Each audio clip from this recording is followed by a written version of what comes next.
마태복음 28장 주의 그 큰 사랑이라는 제목으로 오늘 부활절을 맞아서 부활의 메시지를 전하겠습니다. 마태는 십자가와 부활의 그 사건을 무려 160절에 이르는 방대한 분량을 가지고 다루고 있습니다. 이것은 십자가와 부활 사건이야말로 우리 기독교 복음의 가장 진수요, 가장 중요한 사건이기 때문에 그렇습니다. 그래서 우리는 이번에 고난주간과 부활절을 맞아서 마태가 쓴 십자가와 부활 사건을 따라와 보았습니다. 저는 늘 이사야서를 공부를 하고 있는데요. 이사야서도 역시 구약의 복음서라고 일컬어집니다. 제5복음서라고 일컬어지죠. 그래서 이사야서가 지금 지향하고 있고 쓰고 있는 모든 것이 다 우리 주님의 복음사역에 관련된 것들입니다. 그것과 매치가 되어서 이번에 우리가 고난주간과 지난주에 고난주간과 그리고 이번에 부활절을 통해서 주의 행적을, 십자가와 부활의 행적을 따라와 보고 제가 크게 느낀 거 한 가지가, 우리 주님께서 얼마나 큰 사랑을 우리에게 보여주는가, 그것을 느끼게 됩니다. 주님께서 살아계실 때에는 사랑으로 말씀하셨어요. 정말 유다가, 가룟 유다가 12 제자 중에 하나였던 그 가룟 유다가 예수를 팔려고 하는 그런 마음을 가지고 있었을 때에도 우리 주님께서는 그 마음을 훤히 다 읽고 계시면서도 그에게 말씀하실 때 인격적으로 대해줍니다. 형제여, 너의 할 일을 속히 하라. 정말 우리 주님께서 하시는 그 말씀 한마디 한마디를 따라가 보면 얼마나 우리 주님께서는 한 사람 한 사람을 인격적으로 대했는지, 그리고 사랑으로 대했는지, 온유하게 사랑으로 대했는지 알 수가 있습니다. 왜 우리 주님께서 그렇게 사랑으로 대했는지 제가 생각해 보았습니다. 생각해 보았더니 분명한 사실이 하나 드러나는 거예요. 모든 말은 사랑으로 하지 않으면 사람들이 듣지를 않습니다. 사람들은 사랑에 끌리는 것이요, 밧줄은 동물들을 끄는 것이고 사람을 끄는 것은 사랑의 줄입니다. 사랑으로 끌지 않으면 아무도 말을 들으려고 하지 않습니다. 어떤 말도, 부모조차도 엇박지르는 말은 안 들으려고 그래요. 사랑으로 하는 말만 듣게 되어 있습니다. 이것이 바로 사랑입니다. 그러므로 우리 주님은 오셔서 늘 사랑으로 대해주셨던 것입니다.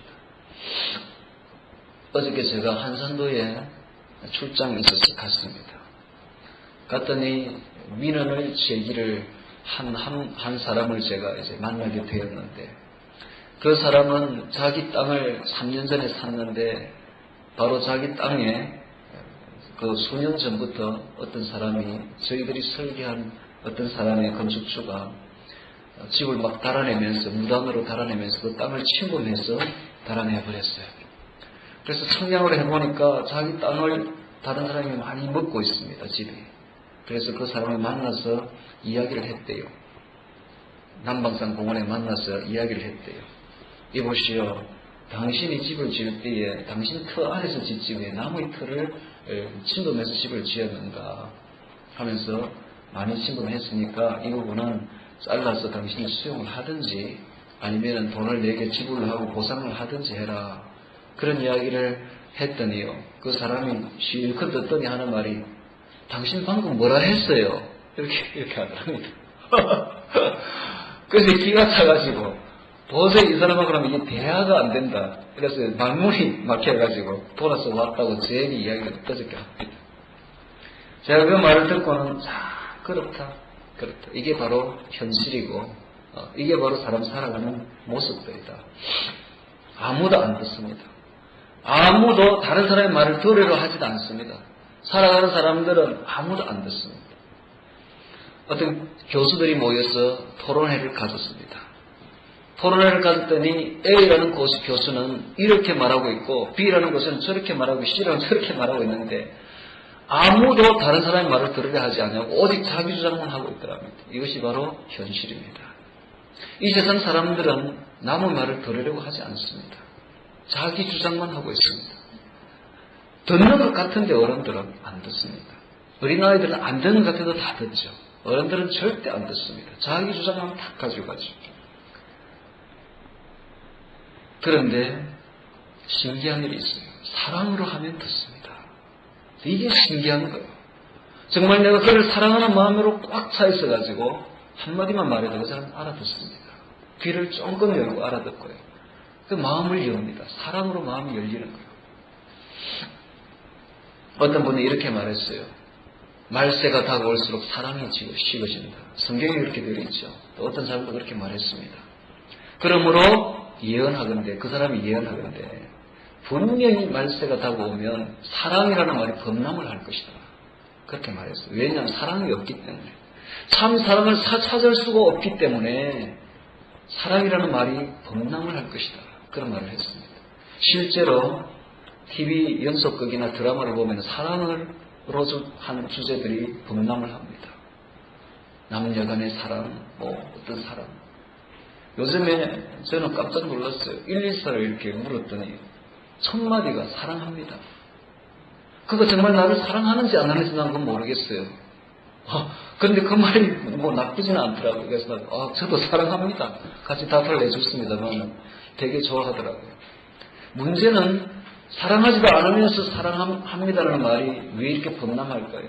이 시대는 사랑이 식어진 시대이기 때문에 그렇습니다. 사랑이 없습니다. 사람들이 자기 주장만 합니다. 자기 행동만 하고 있습니다. 착취를 합니다. 다른 사람을 착취하는 그런 습관이 들어있고 오로지 자기 위주로 자기 본의로 살아갑니다.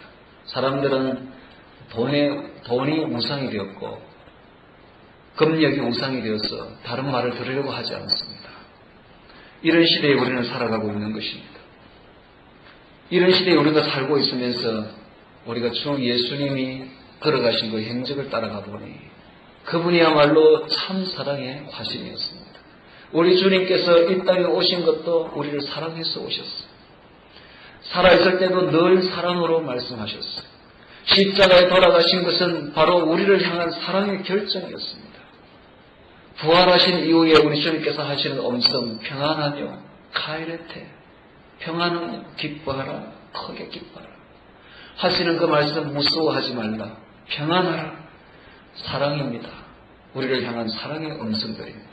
깊이 한번 따라가 보니 우리 주님께서 하시는 모든 행동들은 모든 말들은 큰 사랑으로 직결되어 있는 것을 제가 발견하게 되었습니다.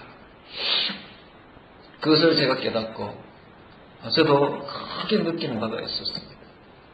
우리가 주님의 제자라면 우리도 주님처럼 사랑해야 되겠구나. 정말 주님처럼 행동해야 되겠구나. 주님처럼 기도해야 되겠구나. 제가 요즘에 느끼는 것은 이 중보기도 다른 사람의 영혼을 위해서 기도해 주는 것이 얼마나 중요한 것인가를 느끼게 됩니다. 중보기도야말로 다른 사람을 진짜 사랑하는 방법입니다. 진짜 중보기도는 누가 하느냐 하면은 성경에 보면 예수님이 합니다. 예수님이 다른 사람을 위해서 기도해 주는 게 바로 중보기도의 그 원형입니다. 우리가 다른 사람의 영혼을 위해서 기도해 줄 때 우리가 그와 같은 사랑은 세상에 없습니다. 그와 같이 큰 사랑은 세상에 없습니다.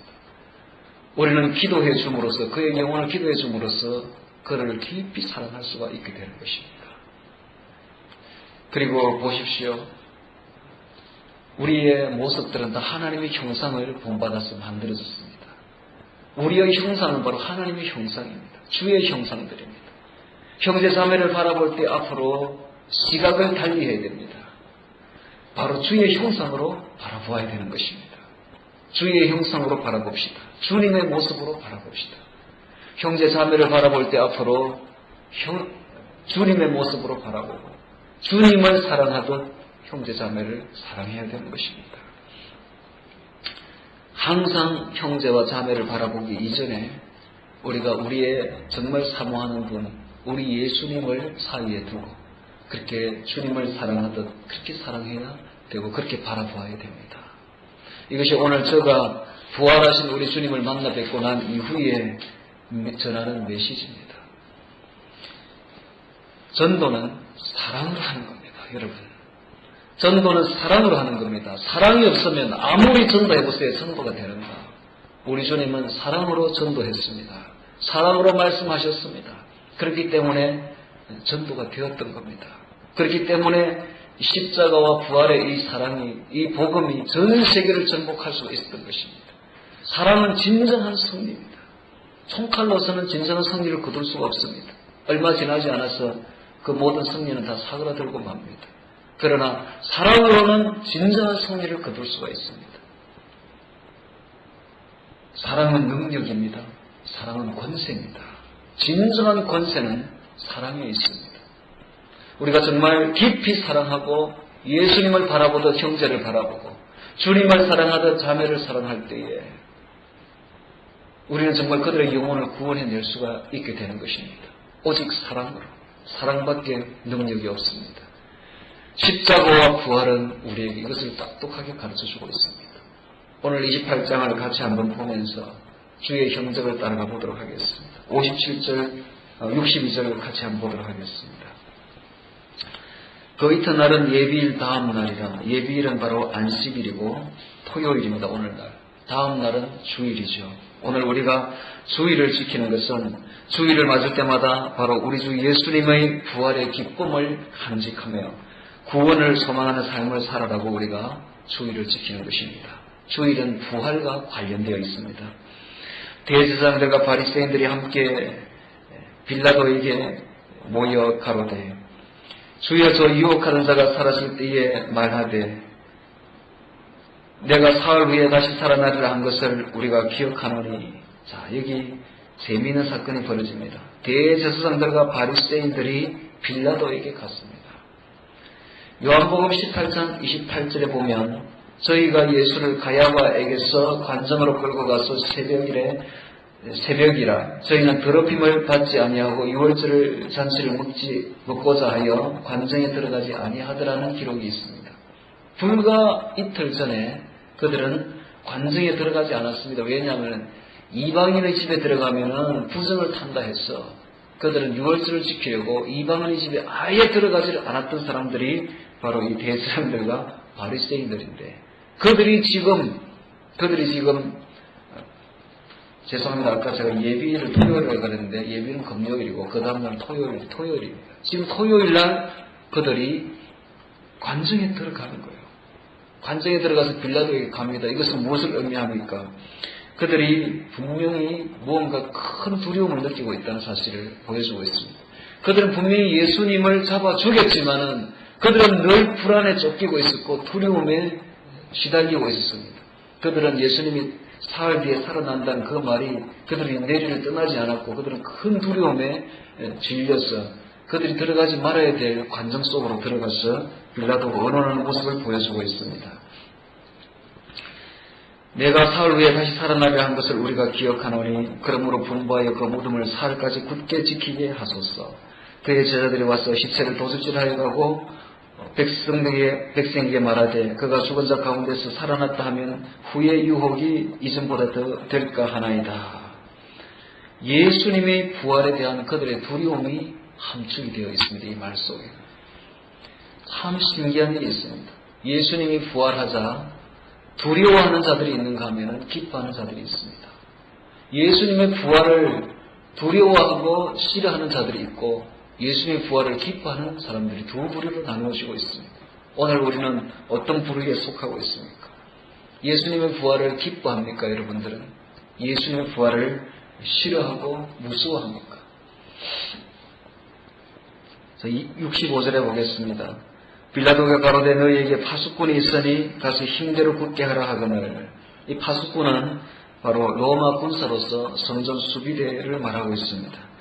저희가 파수꾼과 함께 가서 돌을 인봉하고 무덤을 굳게 하니라. 이 돌을 인봉한다는 말은 무덤에 큰 돌을 무덤 입구에 갖다 놓고는 밧줄로 묶고 접착제를 발라서 움직이지 않도록 그렇게 인봉을 하는 것입니다. 28장에 보면 안식일이 다하여가고 안식 후 첫날이 되려는 미명에 안식일은 토요일이요 안식 후 첫날은 바로 주일입니다. 이 주일에 주일 미명에 즉 새벽에 동이 트기 전에 막달라 마리아와 다른 마리아가 무덤을 보려고 왔던 이 다른 마리아는 바로 글로바의 아내이며 야고보와 요셉의 어머니인 살로메를 말하고 있습니다.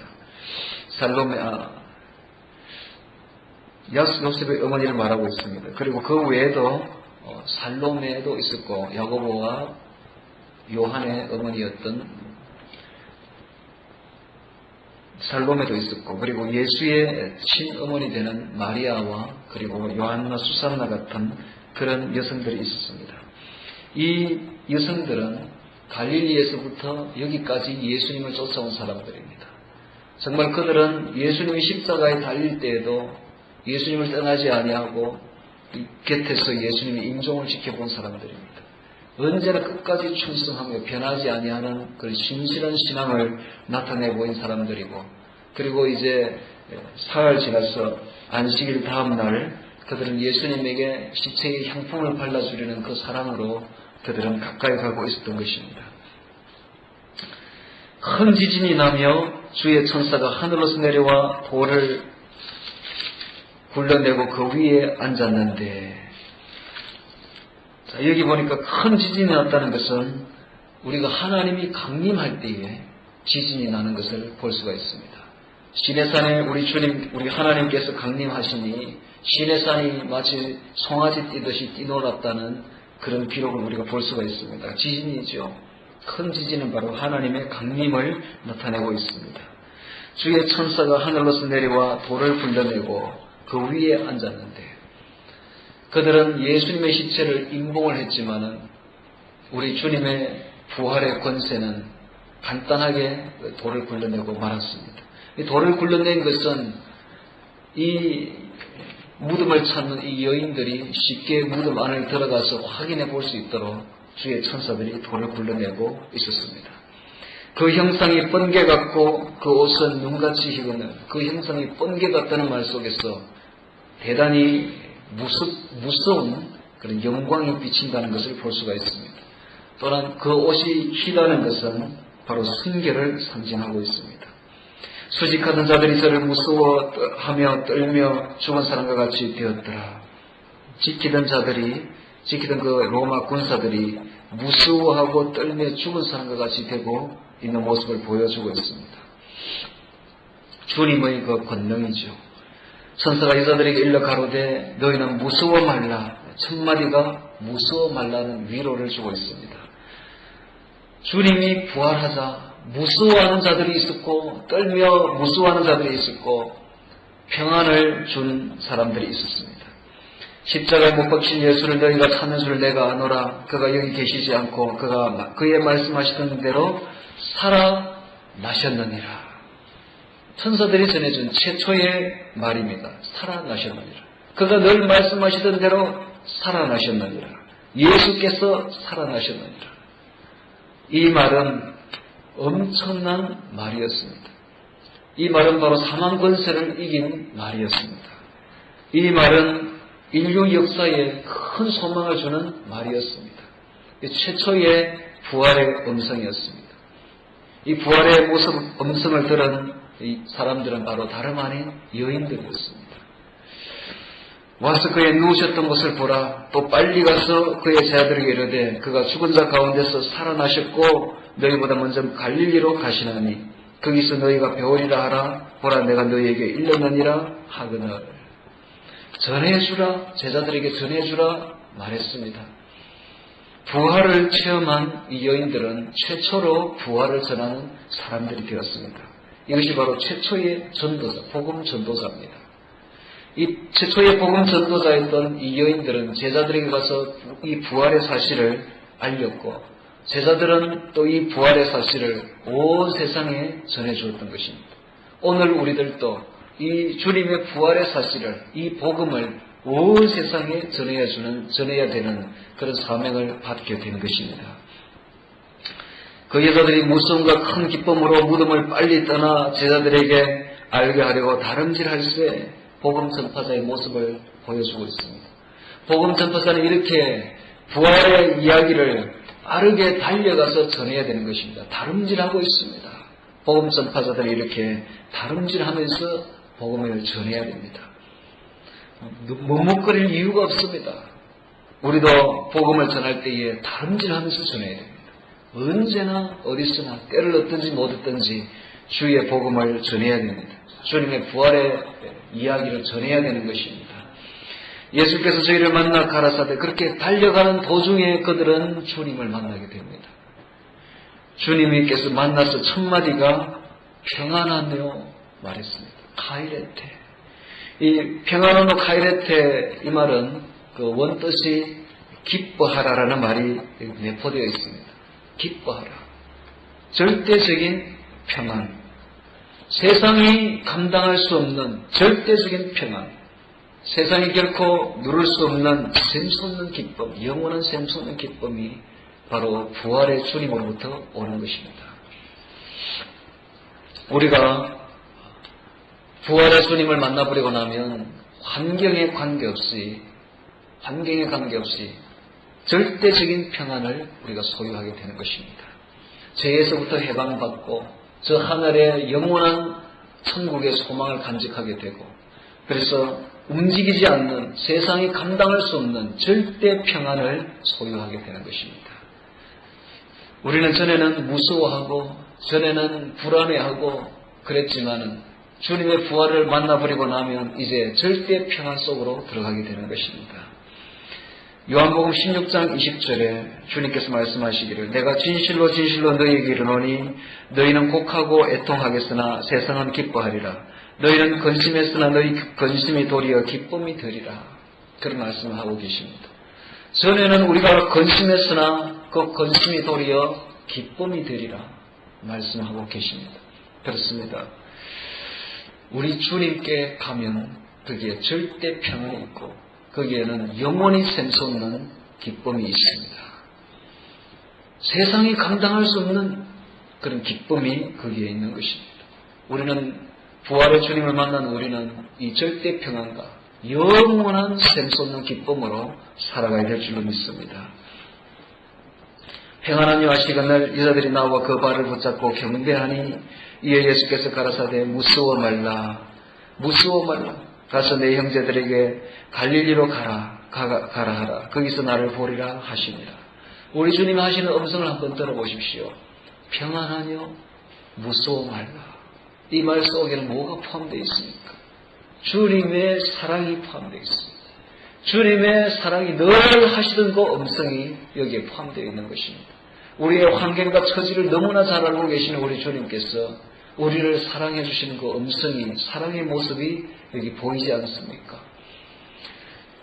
늘 그랬습니다. 살아있을 때도 늘 주님께서 그렇게 우리를 사랑해 주셨고 그리고 십자가에 돌아갈 때는 사랑의 결정을 보여주셨고 부활하신 우리 주님께서 하시는 음성 두 마디 평안하며 무서워 말라 이 말 속에는 우리를 향한 연약한 우리를 향한 사랑의 음성이 포함되어 있습니다. 여러분도 느꼈는지 모르겠지만 이번 고난주간에 우리들은 많은 주님의 고난주간을 맞아서 우리도 같이 고난받은 걸로 우리는 알고 있습니다. 특별히 고난주간만 다가오면 성도들은 고난을 받아요. 나름대로 다 고난받습니다. 저도 많은 고난을 받았습니다. 심장이 터져서 우리 주님께서 돌아가셨다고 그렇게 이제 기록되어 있는데 그 군병들이 창으로 옆구리를 찌르자 옆구리에서 물과 피가 쏟아졌다는 그 말을 현대의학자들이 분석을 해보니까 우리 주님께서 죽은 사인이 심장이 터진 거예요. 심장이 터져서 이미 죽었습니다. 심장이 터져 죽으니까 심장 안에 고여있던 피가 이제 피와 이 혈청으로 이렇게 분리되어서 물과 피가 되어서 쏟아진 것입니다. 심장이 터진다는 말을 제가 몰랐는데 이번에 정말 경험을 하게 되었습니다. 고난주간을 맞아서 심장이 터질 것만 같은 그런 사건들을 제가 만나면서 정말 주님의 고난에 동참하는 그런 일을 당했습니다. 저뿐만 아니라 모든 성도들이 다 당했을 거예요. 그런데 그럴 때에 우리 주님께서 오셔서 평안하며 평안하라, 기뻐하라, 무서워 말라, 이런 말 몇 마디가 얼마나 큰 위로와 평안을 주는지 모릅니다. 얼마나 큰 위안이 되는지 모릅니다. 이것이 바로 주의 사랑인 것입니다. 제가 이 말씀을 들었을 때에, 그 고난 중에 들었을 때에 저에게는 엄청난 힘이 되었습니다. 엄청난 위안이 되었습니다. 주의 사랑과 주의 평안이 우리를 감싸고 있습니다. 바로 이 고난주간 그리고 부활절을 맞아서 주의 큰 사랑을 느끼시기를 바랍니다. 무서워 말라 가서 내 형제들에게 갈릴리로 가라 하라. 거기서 나를 보리라 하시니라. 이 갈릴리야말로 복음 전파의 바로 본거지입니다. 전초기지죠. 그곳에서 늘 3년 동안 공생애를 하셨고 이제 그곳에서 다시 만나서 새롭게 사명을 부여하고 실추된 제자들의 그 권위를 다시 일으켜 주시려고 주님께서 그곳에서 만나자고 하셨습니다.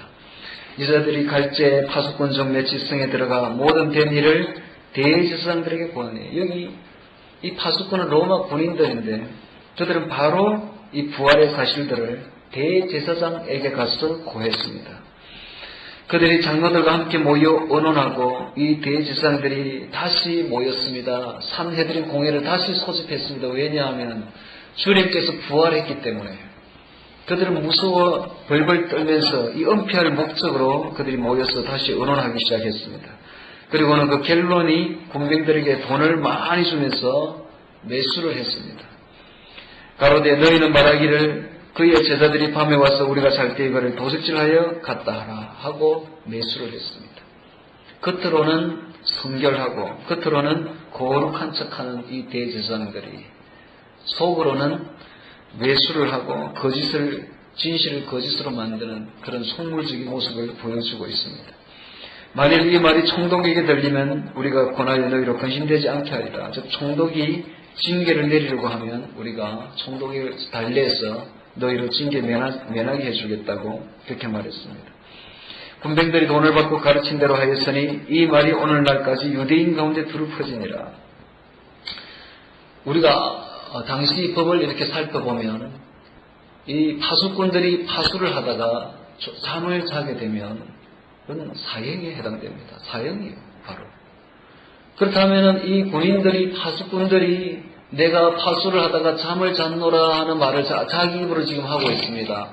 얼마나 모순됩니까? 그런 말을 할 사람이 아무도 없는 것입니다. 설사 잤다 손치더라도 그런 말을 하게 되면 그들은 사형에 해당됩니다. 이것이 바로 이 모순이 바로 오히려 더 주의 부활을 더 확고하게 확증해주는 그런 사실이 반증되고 말았습니다. 16절 보겠습니다. 한 제자가 갈릴리에 가서 11제자가 갈릴리에 가서 예수의 명하시던 산에 이르러, 이 예수의 명하시던 산은 팔복산일 수도 있고 또 하틴산일 수도 있습니다. 늘 만나 뵙고 거기서 음성을 듣던 산이었겠죠. 예수를 배웠고 경배하나 오히려 의심하는 자도 있더라. 예수님을 지금 눈앞에 부활하신 예수님을 보고 있으면서도 의심하는 자들이 있었습니다. 충분히 그럴 수 있습니다. 왜냐하면 하나님께서 영안을 열어주어야만 이게 가능한 것입니다. 지금도 마찬가지. 하나님께서 영안을 열어주셔야만 예수님을 믿게 되는 것입니다. 하나님께서 영안을 열어주시지 않으면 결코 예수님을 믿을 수가 없는 것이 현실입니다. 참 그래서 우리들은 기도해야 됩니다. 정말 우리의 친구들을 위해서, 우리의 형제 자매들을 위해서 하나님 영안을 열게 해주시옵소서. 제가 영의 눈을 뜨게 하소서 하고 기도해 줘야 됩니다. 눈이 있어도 소경이 있어요. 귀가 있어도 들리지 않는 사람들이 있습니다. 눈이 있어도 보지 못하는 사람들이 있습니다. 영적 눈이 감긴 사람들이 얼마나 여기 많은지 모릅니다. 저들을 위해서 기도해야 됩니다. 하나님, 저들이 영의 눈을 뜨게 하여 주옵소서. 영의 귀가 열리게 하여 주시옵소서. 기도해야 됩니다. 의심하는 자도 있더라. 예수께서 나와 일러 가라사대 하늘과 땅의 모든 권세를 내게 주셨으니, 하늘과 땅의 모든 권세를 예수님께 하나님이 주셨다는 말은 무슨 말입니까? 오늘날 우리가 주의 복음 전파자가 되고 주의 사명을 받은 자로서 주의 일을 하게 되면 이 권세가 우리한테로 온다는 말입니다. 할렐루야. 제 말이 잘 안 들립니까?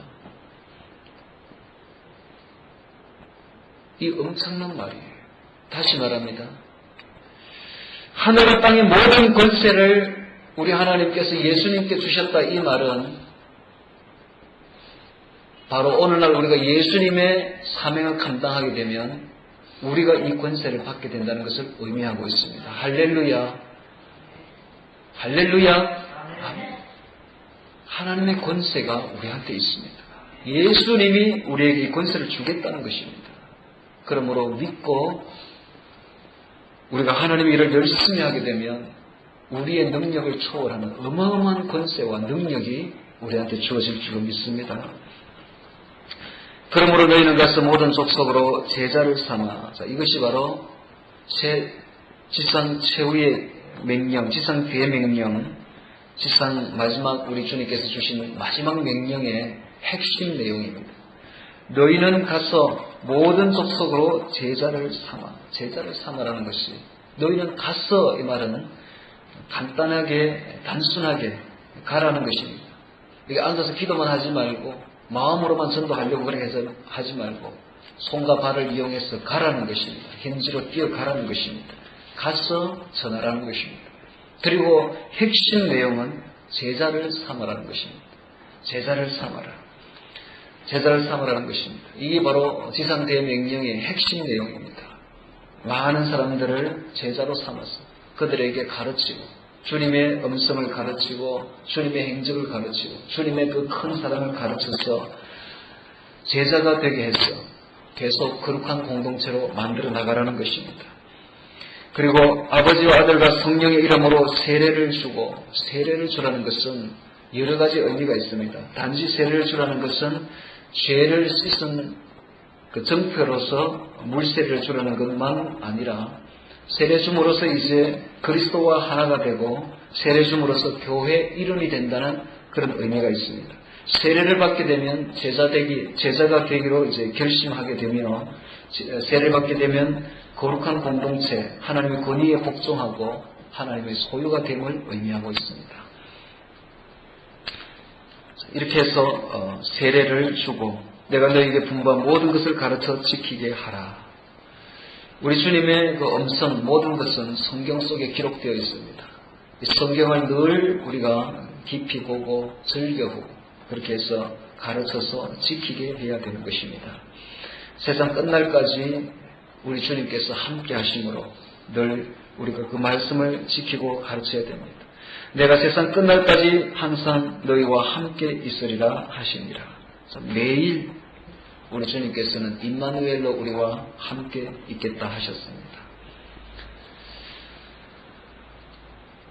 오늘 우리는 이 부활절을 맞아서 주의 음성, 주의 그 큰 사랑을 다시 한 번 더 새기시기를 바랍니다. 주님께서는 그 큰 사랑으로 이 땅에 오셨고 그 큰 사랑을 십자가에서 나타내 보이셨으며 오늘날 우리에게 그 큰 사랑을 또 명령하고 있습니다. 우리도 우리 주님을 사랑한다면 주의 제자가 되어서 제자는 스승을 따라가야 됩니다. 스승이 했던 것처럼 정말 다른 사람을 위해서 사랑하며 살아가는 우리 모두가 되기를 주의 이름으로 축원합니다. 기도하겠습니다.